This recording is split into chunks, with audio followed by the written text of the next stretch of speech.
This mission trip for me was serenity. This trip was absolutely life-changing. The one word is relationships. It grew my heart. It really shifts your perspective. The most amazing opportunity. If I could describe this trip in one word, it would be hope. Hope was built here. You know, we're gonna keep that in the heart for a long time, you know. Put your troubles aside and just do what's best for others. I thought that I understood God's grace for His children. Now I've seen it firsthand.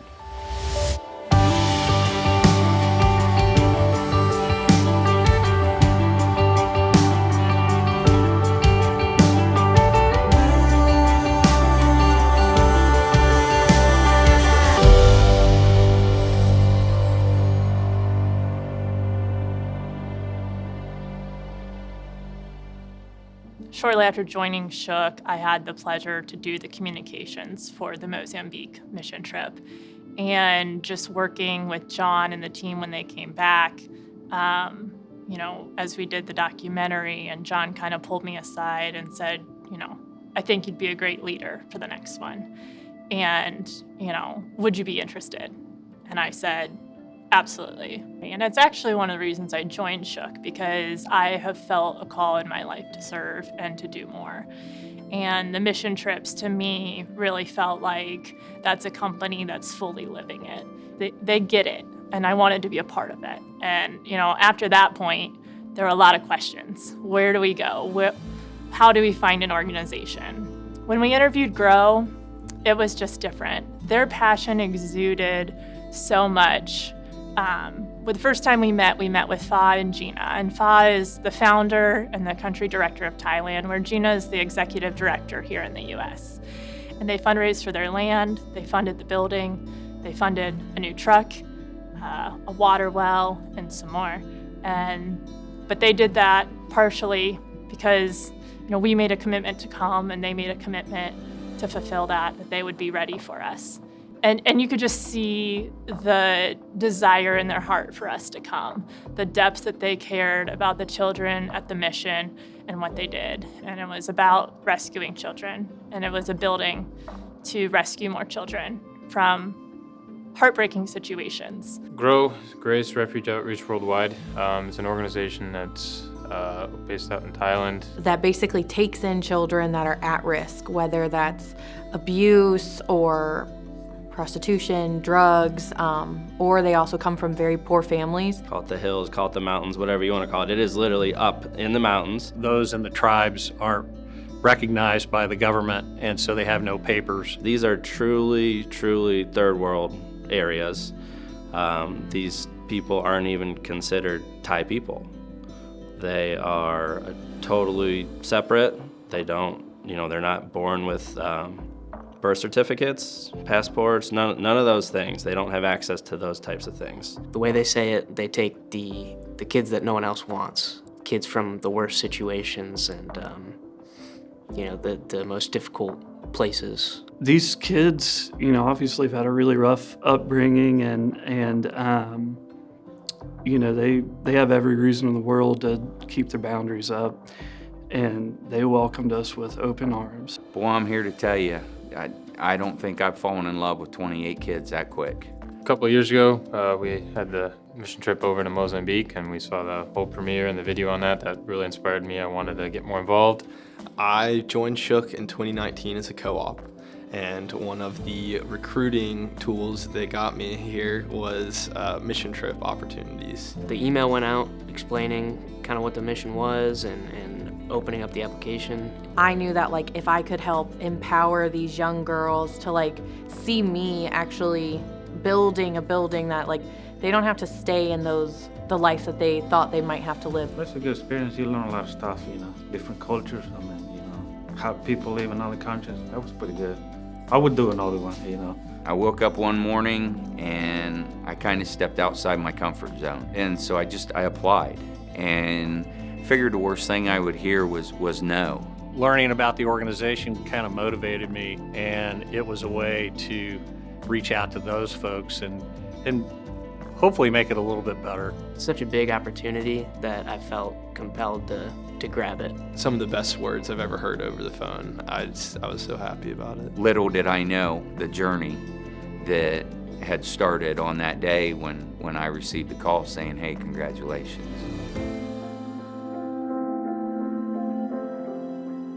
Thailand, as we started looking into flights and different things, it's 12 hours ahead of us. It's all the way around the world. And, it was a long journey to get there. We had a flight to Minneapolis, a 14-and-a-half-hour flight to Seoul, South Korea, another 6-hour flight to Chiang Mai. We were tired. What we weren't expecting to see is that Fa and Gina and the kids met us at the airport. They presented us with gifts, with flowers, beautiful flowers, hand-woven, and bags, and they were just so welcoming. The first day we did our cultural orientation, we got to see a little of the city.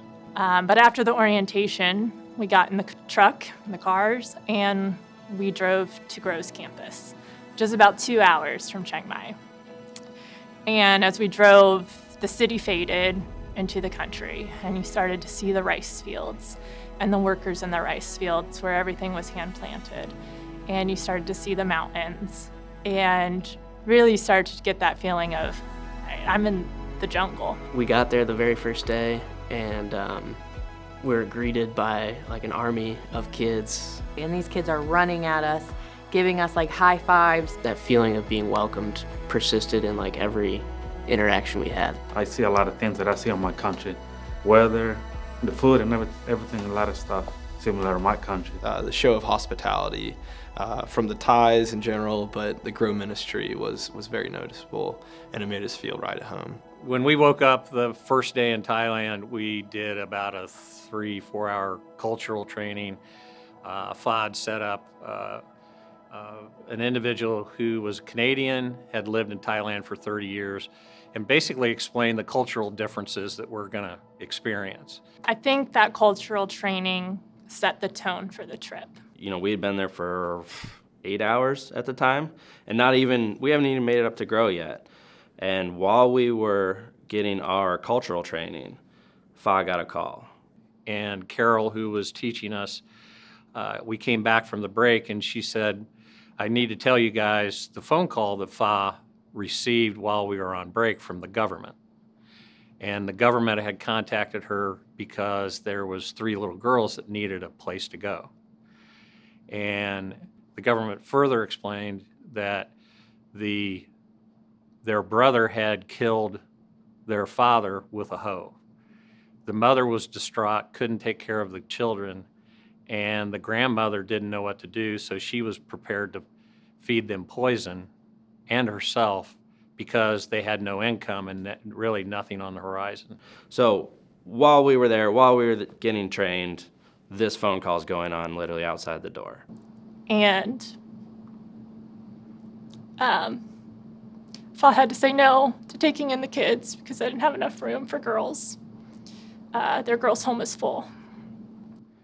And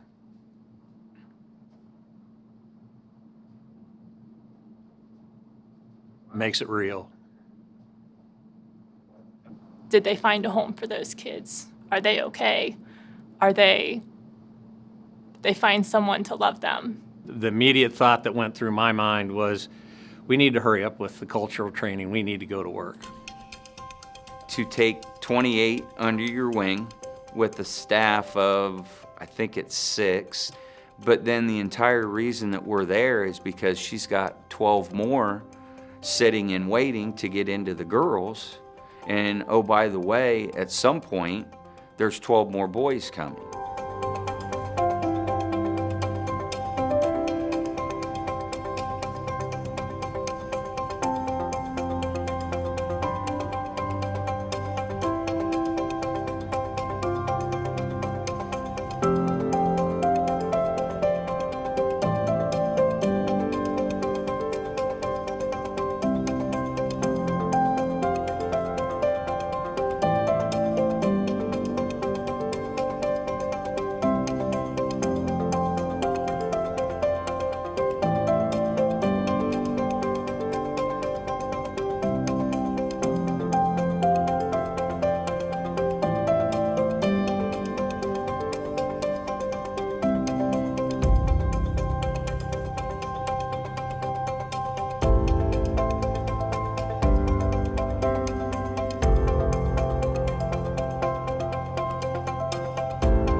The goal was to help build an additional dormitory for young girls. The campus had maxed out.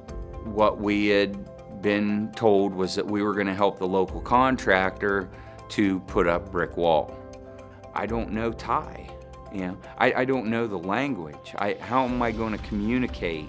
Very quickly, in that first day, Salanum, the superintendent, he and I had figured out a manner of pointing to tape measure, grunts, head nods. They're mixing mortar with just a hoe, and they're like fantastic at it. Like they have the rhythm down and everything. Pointing at things and like asking what a word was, that was big. And then kind of just like listening to what they say, and like, you know, if she's always saying a certain word while she's holding the bucket of mud, that's probably what the word for mud is. The method of construction in Thailand is so different than the States.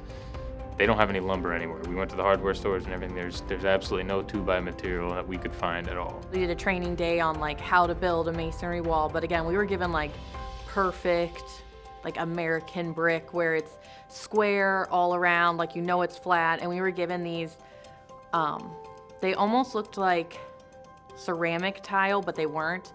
They were definitely brick, but they were not perfect. They were warped, they were different thicknesses, different colors, and you started on your wall and then you would notice like that brick didn't fit, so you had to like pull it out. We got some good work done. It was a bit frustrating at first. I'm not a mason by any means, and you could definitely tell on my first wall there, that one had to get ripped out. I probably worked on that wall for a good 4 hours, and the foreman came by who didn't necessarily speak English, but he said no.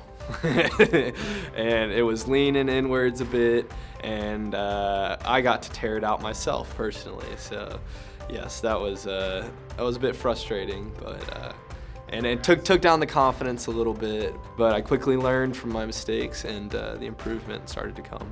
We do our best we can, and I think we're doing pretty good. I mean, you know, a lot of these people, they never do anything like this, so they was learning. I mean, I'm proud of everybody, you know. Especially the guy Quinton, he doing pretty good. He kind of surprised me, you know. I really wish I would have tried to have kept count just how many brick were set. If I had to guess, you know, maybe 700 to 1,000 just by myself, and I definitely wasn't the fastest one working there, so.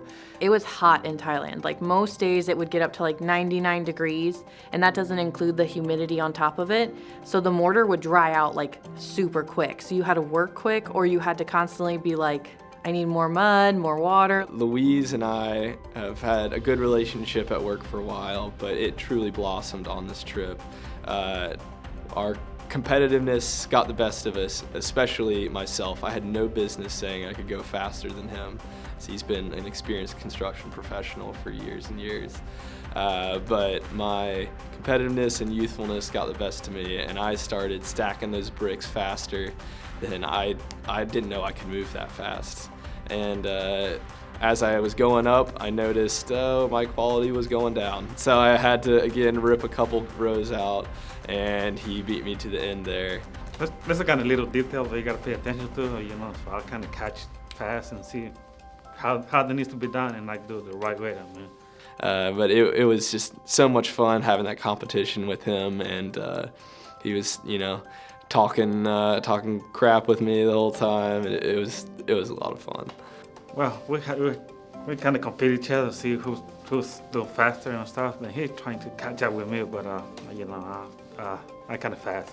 Now, one thing I will tell you is in 5 calendar days of work, I'm going to contact Guinness, because I don't think I've ever made that many decisions in 5 days. It was like every 20 seconds, Johnny. But it was a blessing. We came through, and little setbacks here and there were minuscule on the grand scheme of things. And then there were a number of other projects that we did. They have a water cooler that the children use, that while they're out running around campus, that they can go up and get filtered water, and it's cool, and they can get something to drink, etc. That cooler had been out of service. If I was fixing that, you know, near my garage, I'd have been done in an hour and a half. A day and a half later, we We had it fixed and was able to get them filtered water, save them a bunch of money because they were buying bottled water, et cetera.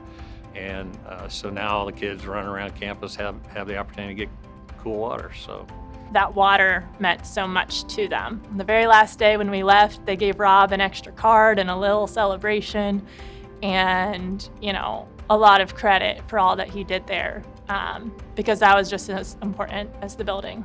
in addition to that, there was a drain line that was just pouring out onto the campus where the kids were walking. They had a back patio, and the sink drain just pours out, and there's a big puddle of kitchen waste there. The real challenge was that we had to tie into their existing pipe, which was not like a PVC pipe that we use. It was actually a concrete pipe. So Rob, he's awesome with his skills, and he was able to perfectly cut like a hole that would fit the 6-inch, which like if you think of like a 6-inch pipe, you know, it's like circular, but to like penetrate another pipe, it's actually more oval. So he got that perfectly positioned so that we could cut it out. One of the things that we had saw the very first day that kind of stuck with us all week was that there's this trail that goes down to the river. Kids go down to the river at the back of their property, and it's pretty steep hill there, and it can be pretty treacherous for them. But Fa likes to go there for her devotions, and they like to take the kids there to kind of explore, be kids in the woods, but also play, swim in the river. And not all the kids can make it down or back up. Because we walked down to the river and we were slipping and falling, and we're like, how do the kids do this every day? And we tossed ideas around all week. Do we build steps? Do we do a railing? How do we do this so that they can get down? We had some men go an hour and a half way into the city to try and find building materials to make the stairway, but there wasn't even a sheet of plywood or 2x4s within 2 hours. So we had to look to our natural environment. One of our guys watched a YouTube video and said, hey, here's how to make a handrail out of bamboo. As all of us DIYers do, looked up a YouTube video of how to build a stairway out of bamboo, and we got to work the next day on it. I definitely felt like it wouldn't have worked if Louise Guerra wasn't there. So we have to use machete, and do our best we can with our tools, though. I know William started doing, then I jump up, because he's taking too long. When it was about me, I want to do everything fast, So I said, give me the machete, not, I just cut it from wood. We put concrete in. He knew how to work with those materials like a local did. The whole thing there is like similar to my country. We don't have a whole lot of tools in my country, so I grew up, similar to that. Like those kids out there, it was kind of flashback for me, the way I grew up in my country. It felt really good to contribute with an original idea there and to leave a lasting mark. Every one of those side projects we did meant as much to them as the big project we went there to do. You're working 8-9 hours a day. You're tired at the end of it. You've been in the sun all day. You've been lifting bricks or roof tiles, whatever it is. Your shoulders are tired. After work, we're kind of tired, but we have a little bit of energy, left to play with and play games. You see those kids get home from school around 4 o'clock. All of a sudden, you have another jolt of energy to play for a couple hours. We'd always start the time off with sports. So we'd go play, soccer, volleyball, basketball. When it came to the volleyball, I started jumping up and down, hooting and hollering, especially if it was a really good volley. And the kids really enjoyed that, and they got excited. And so they start jumping around, and we're all giving each other high fives. And this is on day 1. Some of the boys are running around barefoot on rocks and hard dirt. And they're running circles around me, and I'm in hiking shoes with some grip on it. They just absolutely love that and love being competitive, and especially making a big tall American look goofy out there on the soccer pitch. We were playing thumb wrestle. It was their favorite thing in the world. Probably because it's easy between all languages, right? Everybody knows it. It's just an easy game to play. Thumb wars, oh my gosh. I don't think I've seen Alex do more thumb wars. Surely we didn't teach them thumb wars. I think they must have known thumb wars already, and I think I must have offered to play with one of them, and they just knew how to play, right? I guess thumb wars are just a barrier-breaking game. Then they said it's time for the tie game, and we were a little confused what was going on, but there were 6 stations set up. You start kneeling by a bowl, and you dunk your head in that bowl of water. And then you had to run to the next station where they all had paper plates, where on the paper plate was flour, and there was a coin in it. And you had to dig with your face through the flour to get to the coin and then spit it out. And so because of the water, your face is just covered in flour. And then you get to the coin that you uncovered by blowing, take that out, put it on the ground. The next 3 steps were all food. So I think there was Jell-O, there were sugar cookies, there was a whole donut, there was a whole orange, and you had to eat all of the food to move to the next station. And jump on a balloon to finish your relay. You know, these kids were champions at it. And as our team did it, you know, I thought they were gonna be sick. We'd like to bring that game back to Shook and watch some of our other employees do that.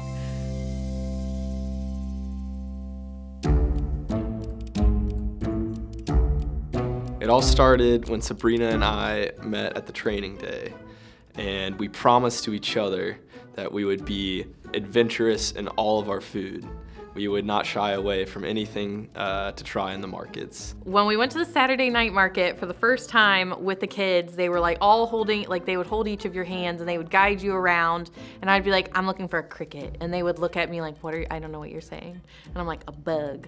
And I went in being like, I have to eat a cricket. I have to eat some bug. Like I have to eat it. Sabrina, lucky enough for me, found the bugs on the first market night, and she brought them back for everyone to try. So we're walking around and I see these grubs. They're cooked grubs. They're like this big and they're crispy. Like they're not alive, because I've also seen alive grubs. So they were cooked and I was like, I will take some of those. So I take this whole bag from the Saturday night market back with me and I'm like looking at the kids like, isn't this good? And they're like, no. They're like, you are not gonna like it, but okay. So when we get back to Grow, we were all like showing our foods that we got and I was like, I got us grubs. And everybody's like, absolutely not. Except William. William was like, I will eat a grub with you. And I'm a man of my word. I was like, yes. So I was pestering the team to be like, we all must eat a grub together. And so I hand everybody a grub and we popped it in our mouth. Crunched it up. It didn't taste great. That thing tastes like dirt. It tastes like poo. It's what I imagine it to taste like. It was not good. I don't know if I'd recommend it. These are like prepared bugs. This is not just a bug off the ground. This is a gourmet bug. So yeah, I ate one. It was fine. No, I stay away from that. No. I don't want to get sick. Far away from home, you know.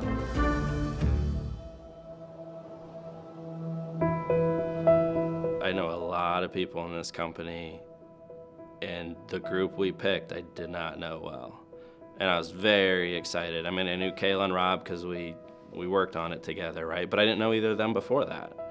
And then we went on the trip. There was nobody else from, my division. There were 2 more from Cleveland, but I didn't know them very well. And then the others I had never met. That was awesome. Yeah, so I think I knew probably 7 or 8 out of the 10 going into it. I knew most of us before the trip, but I wouldn't say I was like close to really anybody. And definitely just we're in close proximity to each other for 2 weeks, and sharing these really emotional experiences definitely brought us together, and like just the things that we were comfortable sharing with each other about ourselves and our lives and stuff like that. Definitely feel like we've all kind of got like a support system between each other that, we're gonna end up continuing to let that grow. We all have had the same experiences with the children, so it's all something we can share. We were all, kind of wanted to be together. We did dinners together. We did, even our couple of free times, it was, nobody went off on their own, really. It was still at least, 4 or 5 person groups, if not the whole group together. Yeah, I feel like we're all like a family now, honestly. It changes how your day-to-day interactions with everything and what really matters. We all just got along and we really did truly love each other. Everybody fit in. I think we had from 25 to almost 65 on the trip. Our society is very vertical, and their society is very horizontal. And ours is vertical in that position is primary, and that's where everybody looks first. And so whatever position you have, that's how that's viewed. Horizontally, it's really more, how old are you? The older people in the community are treated with a higher respect, etc. And there is a certain degree of position that goes along with that. So for me, what that meant for me, I kind of liked it for a couple of days because I was the oldest guy in the trip and I got fed first. So that was, you know. The one big thing we wanted to add to this mission trip was how to make sure people at Shook, people aren't going on the trip, could be involved. So we took 10 bags worth of stuff donated from Shook people and friends of Shook, and we made a list. We had the kids make lists of things they wanted. And my favorite part there is they didn't know. They've never been asked, hey, what do you want? It's always what do they actually need, and that's what they get. You know, we had 10 50-pound bags, some over 50 pounds, full of stuff for these kids, and it spent probably a couple hours going through it and figuring out what we actually had and making sure every kid was going to get something. So we ended up packing 28 bags and assigning a name to each one with the help of the Gross staff, and didn't know how it was going to go. So we walked down to a family night. So we were all in a circle around the fire, and one by one we called out each name. You could just tell, like, just by virtue of the backpack, like, having their name on it, like, they were stoked. Their hands are grabbing onto the bottom of their chairs, their like legs are like pumping up and down. It was Price is Right. I mean, their name was called, and they were up and dancing, and the swagger that 5-year-old girl has, walking out and receiving her bag, not knowing what's in it, not caring about what color it was. I would have never thought a toothbrush could excite a kid, but they were like literally like holding it like, yes, yes. It just, exploded in their hearts, and it exploded out to the whole group, and it was every kid. The boys were wearing their soccer balls on their heads, and the girls were dancing around and, putting on watches and bracelets, and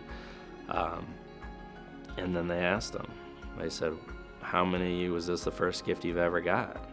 And nearly every hand went up. So for those kids to just receive something and know that somebody in the world, loves them enough to give them a hat. And the next 2-3 days that we were there, somebody was wearing it every time, if not all of them. It's very cute knowing that like our gifts made such a huge impact on them, but also like that experience had an impact on like each of us. I really wish you could have seen the smile on those kids' faces.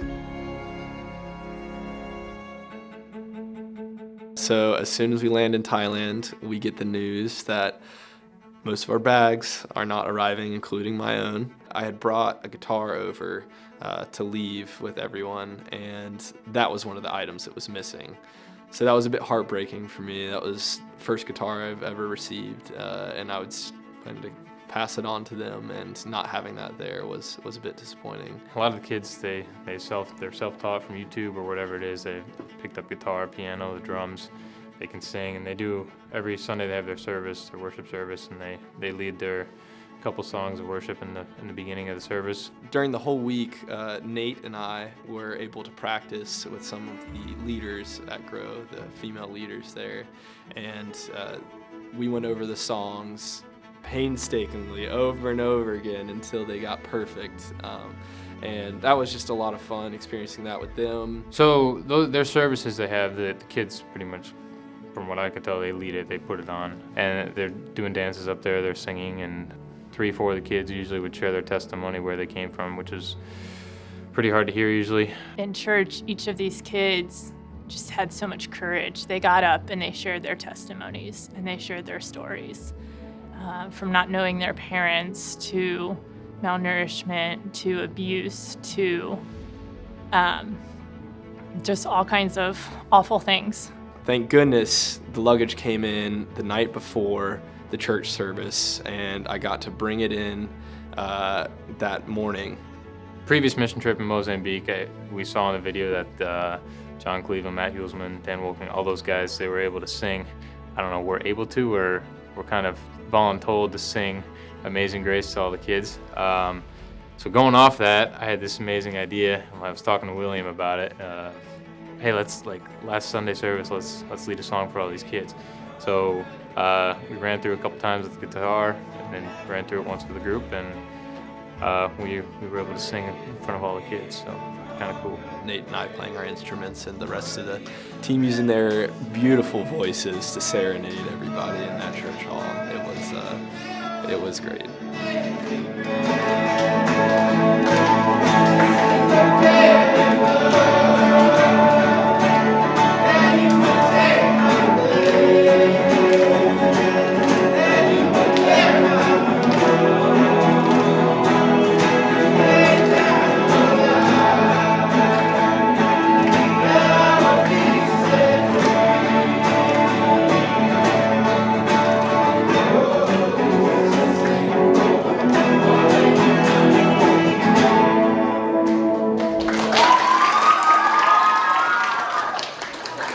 But after church, we had to say goodbye. But before we said goodbye, we had the idea to bring all the kids in the building that we had worked on all week. And we gave them each crayons. And so we told them that they were all a part of the project and to go sign their names on the walls.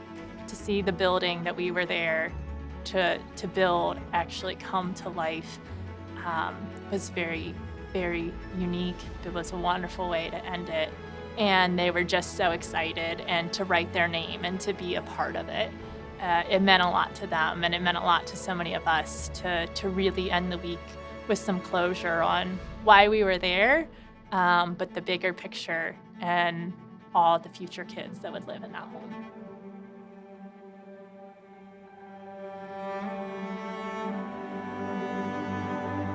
Hearing what these children have gone through and how they carry themselves, just it makes me look almost silly in my day-to-day. I mean, I feel like I get caught up in so much that is minuscule in the grand scheme of things. Literally, their houses are dirt floors, and they have no electricity, no running water. They have no sanitary conditions, and they still are happy, and they still find joys in simple life. And that's what I've realized that I have to do here in America, is you have to find the simplicity in things. And actually, one of our drivers said it best to me on this trip. He just looked and said, "Where are you guys from?" I said, "Oh, we're from the United States." And he just looks at me and he goes, "Your guys' minds are way too fast. You need to slow down." And that's the truth, right? Is we're always thinking, we're always, what's next? Where are we going? And you just need to sit back and look out the window and think a little bit, right? Or you're gonna miss some things. I was entirely living in the moment, absorbing like everything. I've never been so present, more like joyful in my life. You're going to come back changed. You're going to become a better person. Who you are is really tested, and what values you have, and it puts life back in perspective. The things that I worry about, that I stress about, don't matter. Your problems don't seem so significant when you hear about, like, the lives that these kids have lived. It helps me kind of keep in mind that, like, nothing I've done has been as hard as what they've done. The first gift that I receive on campus will always be my favorite gift. They handed me a card with some nice notes on it, but my name is spelled a little bit wrong. It's William, William, and Louise took it and ran with it the whole week. William, what do you do? William, go faster, lay the bricks faster. William, you're slow. It was just the best. I think it's my favorite nickname I've ever received. So these children, it's like they had reversed the roles, I think, on all of us. That I think before, I would not speak for everybody, but I would speak for myself. Before I ever thought about showing them love, they showed me love first. And I had never seen anything that just, it was like they were pure. There was no malice in their heart. There's no keeping up with the Joneses. There's none of that. These kids just love life. To hear a child give thanks for the smallest things, the things that you and I would never, ever think of. You know, we thank God for the bigger things. I went back in time.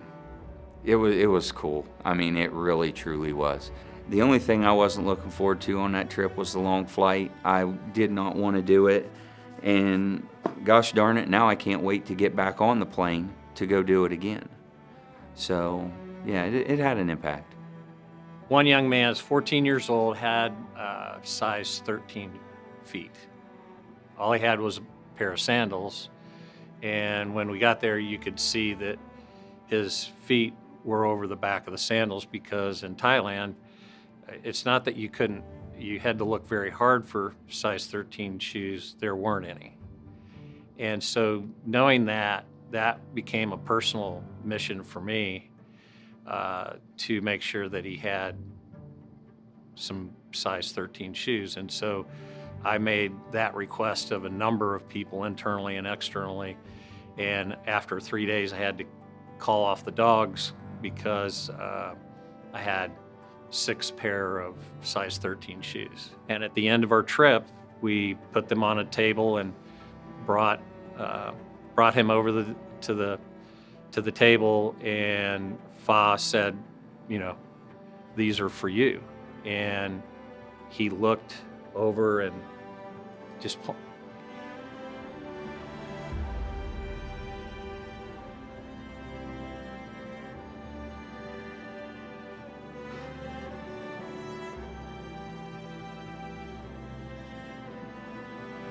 pointed at himself for me and a question. And she said, they're all for you. For him, it was, I can't believe that I have all of this. And as he put on a pair, actually put on Nate's work boots that he had given him, and they fit. And 28 children and 4 staff members and 10 of us cheered. And as we all dispersed, he went up to Fa and said, and asked a question. He says, would it be okay if I gave some of my shoes to my friends that I play soccer with? And she explained to him that both their feet could fit in one of his shoes, but understood that. But for him not to have anything, never being given something like that, and the first thing that comes to his mind is to give some of that away. I hope I can look through his eyes. I hope I can feel with his heart. And I hope I can live my life like he's living his. And his has been much more difficult than mine's ever been. To see the hope that they have, no matter where they're from and what's been done to them and what they've experienced, there was such an innocent joy and love in their eyes as true children. It was not so much looking back at the end of the day and say, oh, yep, we took 6 walls to bond beam. Or, yep, we took 4 walls to bond beam and we topped out 2 upper sections. But the excitement that I had for those kids to get off the bus, it drove me. I said it earlier, I fell in love with 28 kids and I can't wait to go back.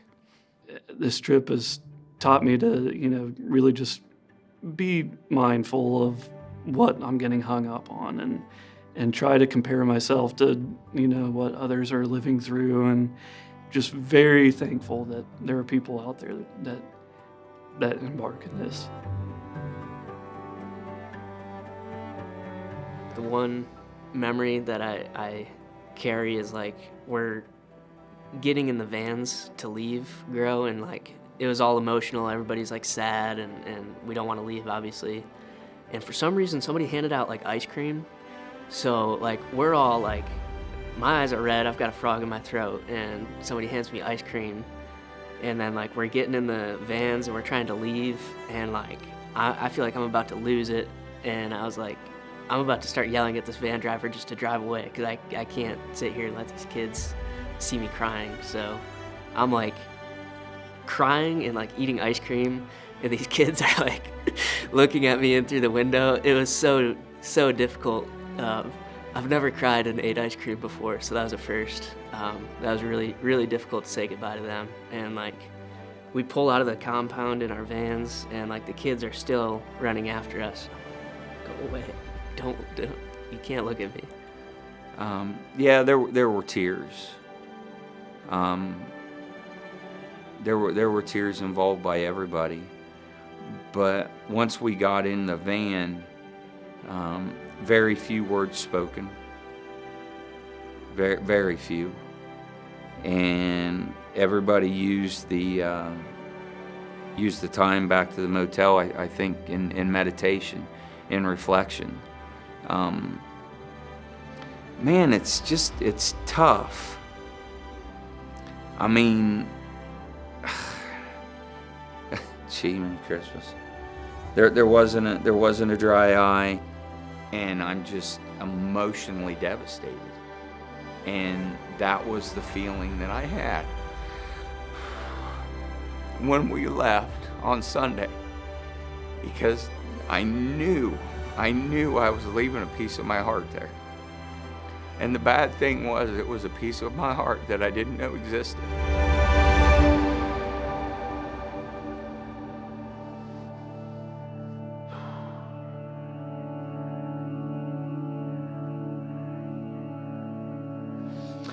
It all started Sunday. And it wasn't at the mountain, it was in church. I saw the greatest thing that any person can see, and that is a child standing there leading you in worship. A group of children standing there leading you in worship. No reason to really open up and share what they did. The biggest thing to me, whether it was the church service or the family time at night, was these kids would share their stories.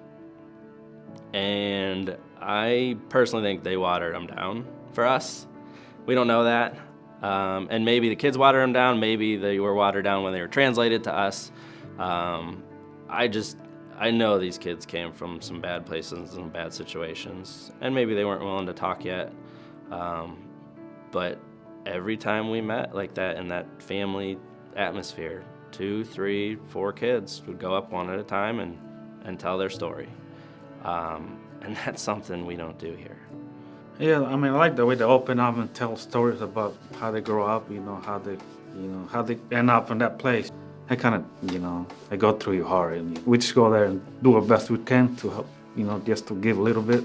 These kids have no real reason to explain their hardships, and they just wanted us to feel at home, and I feel like them explaining their story really resonated with us. And I learned a lot about not only the children, but a few members of our group that day that really took a lot of grit to get up there and give that story. Probably my most memorable experiences were what was said during those church services. The mission was about the building, but the kids are that building. Yeah, I mean, it was a huge eye-opener, that's for sure. And a kick in the butt in a lot of other ways. I felt like this would probably be a pretty good jump start to how I shape myself. That peace of mind, I don't think I've ever slept better in my life than that week, working hard during the day and knowing what I'm doing is making a difference. My hope is that I look at life through a different set of eyes.